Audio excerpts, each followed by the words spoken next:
Hey guys, Kenny over at MRP Fuel Injection. Today I wanted to go over a question we get asked quite often, and that is how to use our injectors, or really any aftermarket injector, in one of the ACEs EFI kits. Now I agree this is probably something the folks over at ACEs could walk you through, but bless their hearts, it seems like they don't quite have an idea on how to use their own system very well, so here we are, and I'm going to show you how to get it done.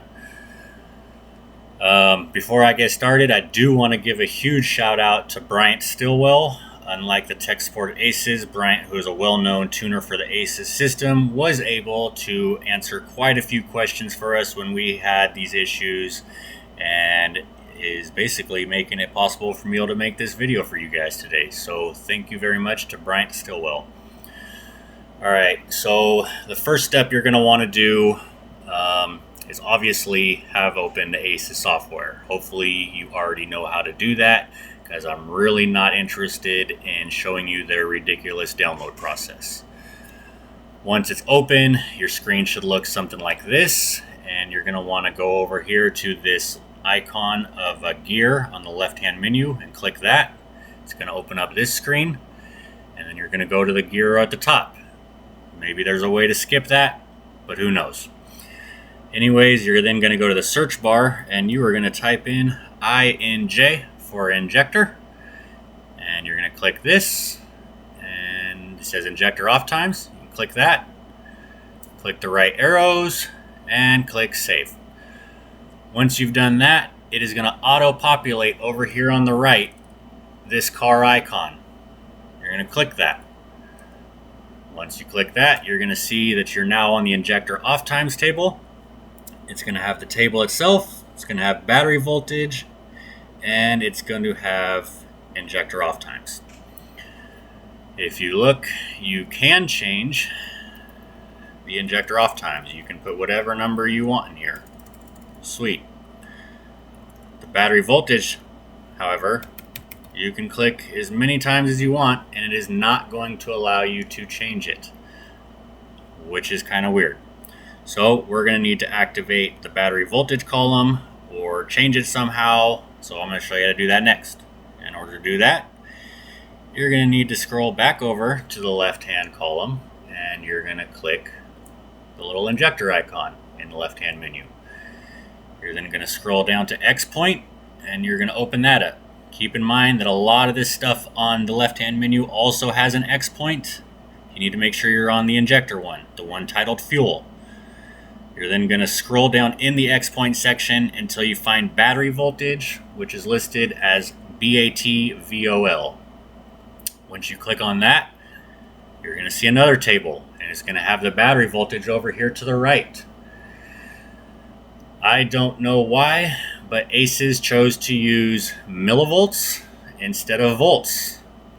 I don't even have any excuse or answer for that one. So it is what it is. The most common numbers that injector companies are going to use is technically 8 to 20 or 9 to 16. In this case, we're going to use 9 to 16 because that is the amount of columns we are given here, or I guess rows, not columns. But keep in mind that while our data and everybody else's data uses volts, they use millivolts. So R9 is 9,000. R10 is 10,000, and so on and so forth, all the way down to 16,000, I believe. Let's see.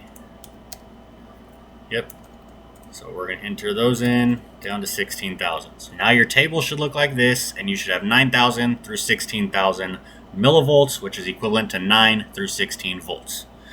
So that step is done. Thank God.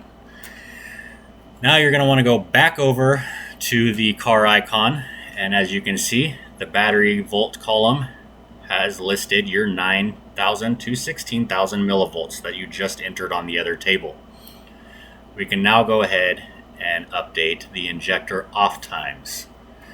So we're going to go over and we're going to open the injector data for our 1050s. And if you look here, it says use this data for ACEs EFI systems. Make sure to change volts to millivolts, because remember, theirs is not 9, it's 9,000. And convert the dead times from milliseconds to microseconds. Us and everybody else uses milliseconds. Again, why they use microseconds, I don't know. Maybe they know some secret the rest of the world doesn't know. I doubt it. But here we are.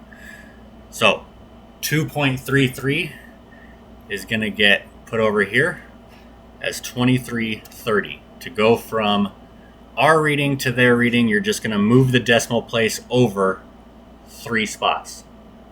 So again, it would have been 2.33. It is now now it is 2330. You're going to go through all of this. Yes, I know that it automatically went to 2000 on that top row instead of the 2330. We will come back to that in just a second, as soon as all this data is entered. Okay, so as you can see, we've got what should be 2330 all the way down to 820. If you go to our data, we got the 2330 down to 820. In our case, it's 2.33 to 0.820. Now, the reason theirs does not show 2330 up here is because they don't have the proper resolution. And again, maybe there's some ridiculous way to change that. Personally, I think you should be able to change all this in one chart, but that's just my opinion. Maybe yours is different. Who knows? Either way, you are now done entering your injector data into the ACEs EFI system. Guess that's not too difficult. Hopefully that made things a little easier. Hope that, helps some of y'all out. And if you're looking to upgrade your injectors or need a hand with any of your fuel system, don't be a stranger. You can reach us on Facebook, through our website. You can give us a call or an email. Thank you guys all for watching. Again, I hope this helped some of you out, and I will catch you next time.